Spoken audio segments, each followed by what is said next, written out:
오페라 중에 사랑의 묘약이라는 오페라가 있습니다. 혹시 아시는 분이 계실까요? 가난하고 가진 게 없는 남자 주인공이 등장합니다. 그리고 부유하고 아름답고 굉장히 많은 것을 가진 여자 주인공이 있는데요. 이 남자 주인공이 이 여주인공에게 끌려서 이 여인의 마음을 사로잡기 위해서 무엇이든 해야겠다 이렇게 마음을 먹었는데 돌팔이 약장수한테 딱 걸리게 됩니다. 그 약장수로부터 사랑의 묘약이라는 게 있다. 그래서 그 사랑의 묘약을 사게 돼요. 근데 이 남자 주인공은 몰랐지만 사실은 아주 싸구려 와인이었습니다. 하지만 이 남자 주인공은 그것을 사랑의 묘약이라고 굳게 믿고는 그것을 마시게 되고요. 우여곡절 끝에 결국에는 사랑이 이루어지게 되는데 이 사랑의 묘약이라는 이 약 때문이 아니라 사실 이 남자 주인공의 진심 어린 사랑 때문이었다. 이게 이 오페라의 내용입니다.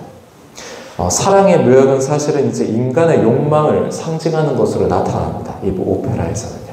그리고 정말 사랑을 맺게 해준 것은 진실된 사랑만이 사람의 마음을 움직여서 결국에는 사랑의 결실을 맺게 해준다라는 것이 이 내용이었는데요. 사도 바울, 많은 문제를 가지고 있는 고린도 교회를 비롯해서 또한 오늘날 우리 그리스도인들을 위한 사랑의 묘약이 무엇인가를 말씀을 통해서 제시를 하고 있어요. 고린도 교회는 우리가 계속해서 새벽에 말씀을 나눠봤던 것처럼 많은 문제들을 가지고 있었습니다. 분파의 문제도 있었고요. 무질서하게 은사를 사용하는 문제도 있었고요. 성적인 문란, 그리고 우상 숭배에 대한 여러 가지 문제, 또 교리적인 문제들도 많았습니다. 그 중에서 사도 바울이 제일 큰 문제로 봤던 것이 바로 교인들이 하나 되지 못하고 서로 나뉘어서 비난하고 대립하는 문제로 보았어요. 그리스도의 몸된 교회를 이루라고, 한 몸된 교회를 이루라고 이렇게 고린도 교회가 세워진 것인데 서로 간의 은사를 자랑하며 분파를 이루어서 대립하였기 때문에 고린도 교회가 굉장히 큰 병이 들었다. 그렇게 사도 바울은 진단을 했습니다. 이 사도 바울이 진단을 한 내용이 1절에서 12절까지 고린도전서 1장에서 12장까지의 내용이고요.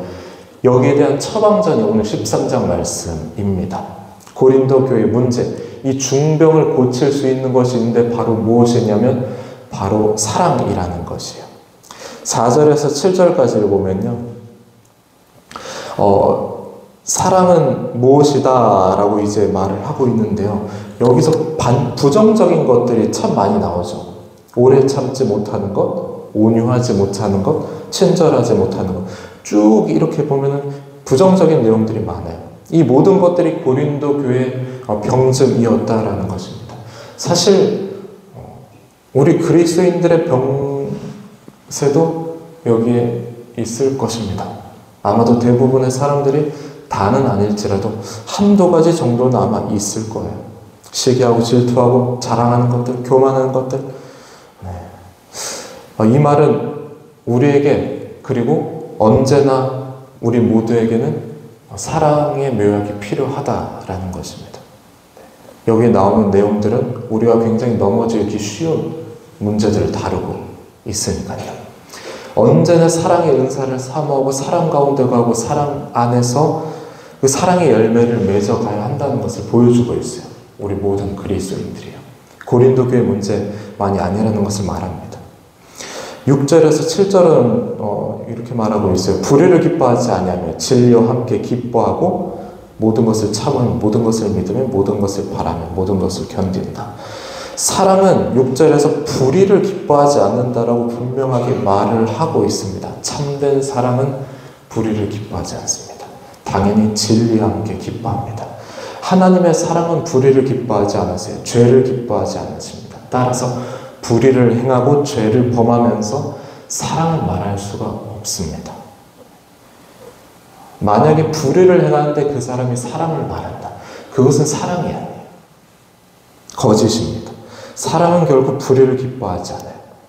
부부 가운데서도 나의 배우자가 아닌 사람과 기뻐하는 것은 불의를 기뻐하는 것과도 같습니다. 무슨 뜻인지 아실 겁니다. 나의 배우자가 진리라는 거겠죠. 내가 만나고 있는 사람이 진리라는 거겠죠. 예전에는 막장 드라마의 이야기라고 생각했는데 시간이 지나고 나이가 들면서 주변에서 참 가정에 끼어진 문제들이 바로 옆에서 보여진 일이 굉장히 많이 있어요. 나의 배우자와 함께 기뻐하는 것이 바로 진리와 함께 기뻐하는 것입니다. 불의를 기뻐하면서 사랑을 말할 수가 없어요. 그것은 포장을 했을 뿐이지 사랑이 아니라 불륜에 불과합니다. 7절에서 사랑은 모든 것을 참으면, 모든 것을 믿으면, 모든 것을 바라면, 모든 것을 견딘다라고 하는데요. 이것들은 사랑 안에서 적극적으로 행해야 되는 4가지 속성을 말하고 있어요. 자세히 살펴보지 않으면 참 이해하기 힘든 내용입니다. 모든 것을 찾는다. 뭘 말할까? 모든 것을 바란다. 뭐 다 구하고 찾으면 되나? 네. 첫 번째부터 볼까요? 모든 것을 찾는다.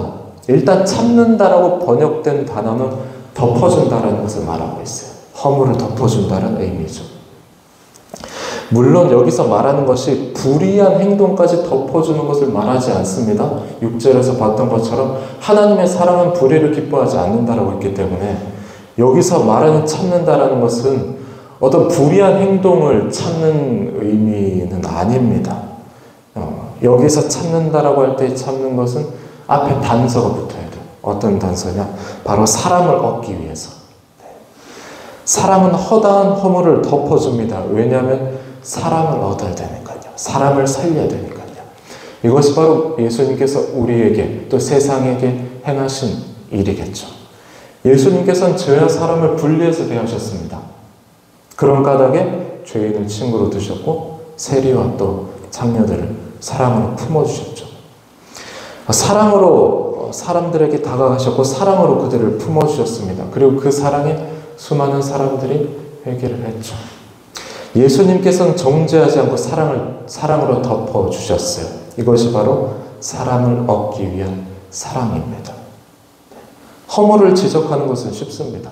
비난하고 정죄하는 것도 쉬워요. 왜냐하면 내가 봤을 때 잘못됐다라고 생각하면 이거 잘못됐어. 그럼 너 왜 그렇게? 이렇게 하는 것은 굉장히 쉽거든요. 하지만 그렇게 하면은 사람을 얻을 수가 없다라는 것을 말하고 있어요. 허물을 덮어주고자 하는 사랑만이 사람을 얻을 수가 있습니다. 두 번째입니다. 모든 것을 믿는다는 것. 여기서 믿음은 믿어주는 것. 사랑은 믿어주는 것입니다. 사기를 당하는 의미는 아닙니다. 사기를 당하라는 것은 아니에요. 사기를 당하는 것도 사실은 믿는 것 플러스 욕심이 있기 때문에 당하는 것이겠죠. 그런 의미는 아닙니다. 이 역시 사람을 얻기 위해서 믿어주라는 것입니다. 천하보다 귀한 이 한 영혼을 얻기 위해서. 예수님께서 비유로 말씀하신 것 중에 탕자의 비유가 있습니다. 아버지는 아들을 믿었죠. 정확하게 말하면 믿어주는 것입니다. 알고도 믿어준 것이죠. 알고도 재산을 나눠준 것이고요. 아버지를 배신하고 모욕하고 집을 떠났지만 여전히 믿었습니다. 그래서 아들이 돌아왔을 때 돌아오는 이 멀리서 보고 아버지는 아들을 향해서 달려갔어요. 사랑했기 때문에 믿었고 사랑했기 때문에 기다렸습니다. 그리고 그 사랑 때문에 아들을 다시 얻게 된 것이기도 합니다. 세 번째는 사랑은 모든 것을 바란다라고 했습니다. 이것은 사람에 대한 막연한 기대나 소망을 말하지 않아요. 이 역시도 사람을 얻기 위해서 바라는 의미가 있습니다. 내가 원하는 것을 구하는 의미가 아니라 사람을 얻기 위해서 바라는 것.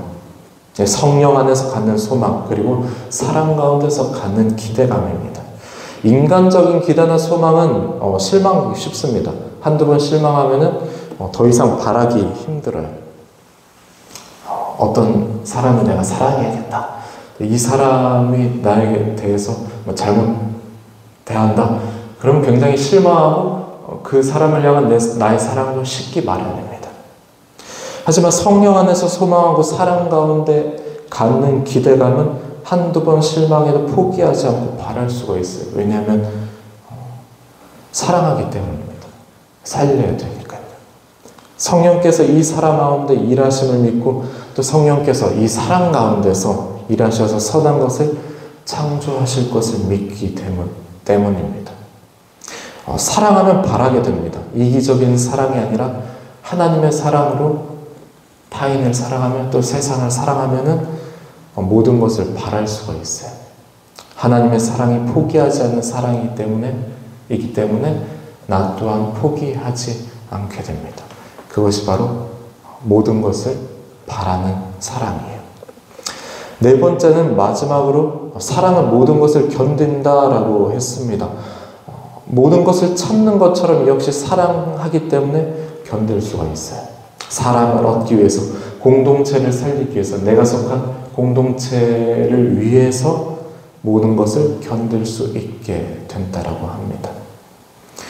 우리의 삶도 마찬가지입니다. 사랑하면 견딜 수가 있다라는 것입니다. 하나님을 사랑하면. 사랑은 믿음입니다. 하나님의 사랑에 대한 믿음이고 약속에 대한 믿음. 우리는 하나님의 사랑을 믿습니다. 우리를 향한 영원한 하나님의 사랑을 믿습니다. 그리고 우리에게 주신 놀라운 약속의 말씀을 또한 믿습니다. 그 영원하신 사랑을 믿고 하나님의 영원한 하나님 나라를 믿습니다. 그렇기 때문에 우리는 인내하고 이 땅 가운데서 우리의 삶이 힘들다 할지라도 견딜 수가 있습니다. 사랑이 우리를 인내하게 만들고 사랑이 우리를 견딜 수 있게 만듭니다. 이 악물고 견디는 의미가 아니라 소망 가운데서 즐거워하면서 또 감사하면서 견딜 수 있게 합니다. 그것은 바로 하나님을 향한 사랑 때문에 견딜 수 있는 것이겠죠. 우리에게 정말 필요한 것은 사랑입니다. 하나님의 사랑, 예수 그리스도의 십자가 사랑입니다. 이 사랑만이 우리를 자유케 하고 우리를 모든 문제에서 해방케 하고 또 내가 속한 가정과 또 공동체를 더욱 굳건하게 세워나갈 수가 있습니다. 고린도 교회를 향한 사도 바울의 수많은 이제 병세들을 진단하면서 마지막 13장에서 주어지는 처방전, 마지막은 바로 사랑이었습니다. 너희가 사랑 가운데서 행할 때 너에게 닥쳐진 모든 분파의 문제든 어떤 욕망의 문제든 또는 은사를 함부로 남용하는 문제든 또는 음식을 가난이들 위해서 남겨주지 않는 문제든 이 모든 문제들을 해결할 수 있는 것은 바로 사랑이다 라고 우리에게 말하고 있어요. 믿음, 소망, 사랑, 성령의 은사들 가운데도 가장 좋은 것을 바로 사랑이라고 말하고 있죠. 믿음, 소망, 사랑은 항상 있을 것인데 그 중에 제일은 사랑이다. 가장 좋은 선물. 우리가 제일 좋은 은사인 성령의 충만함 가운데서 이 사랑의 은사를 사모하기를 원합니다. 우리 공동체가, 정함교회가 사랑의 은사로 충만하기를 원합니다. 교회가 사랑의 은사를 잃어버리면 아무런 소용이 없습니다. 고린도 교회도 그랬고 지금 우리 교회도 마찬가지일 것입니다. 사랑으로 충만해서 사랑으로 함께 나아갈 수 있는 우리 모든 교회 그리고 가정, 우리의 삶이 되기를 주님의 이름으로 축복합니다.